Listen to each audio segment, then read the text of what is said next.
Regina asked me to speak about what it means to me to be a mother. When I was a little girl, people would ask me what I wanted to be when I grew up.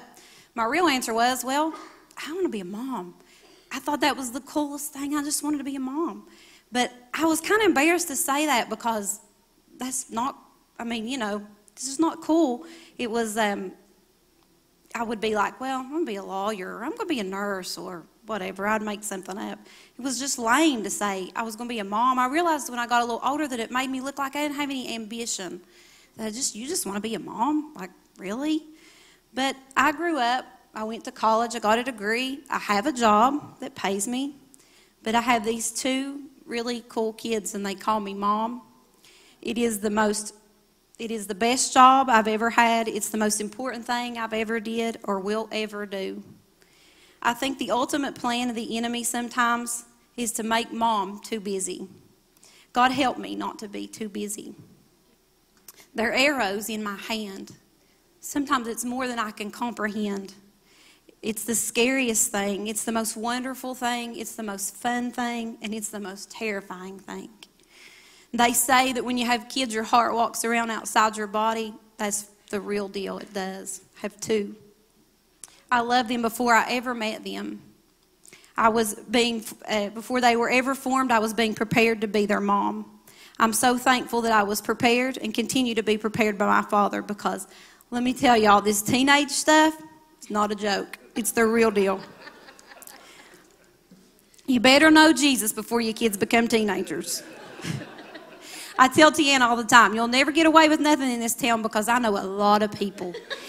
And I know the Holy Ghost. So if somebody don't call me and tell on you, the Holy Ghost is going to tell on you, right, sis? I cherish my role as a mom, and I think this time of them being little is going way too fast.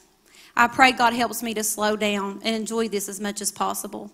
I say all the time to them, I wish I could freeze time. I wish I could freeze you at this age. I wish sometimes I could start over from the day they were born and do it all over again, because it's been the best and continues to be the best. I wanted to share a little testimony with you guys.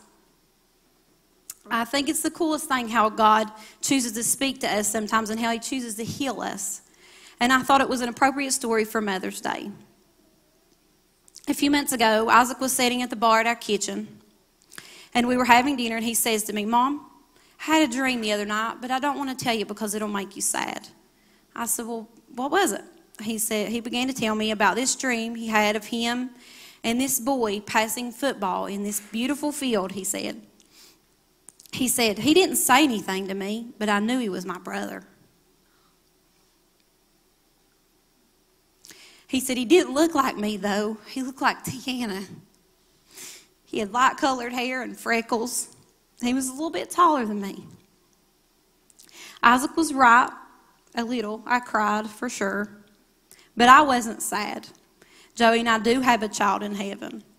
How awesome is it that God chose my Isaac to give me a little glimpse into that little boy?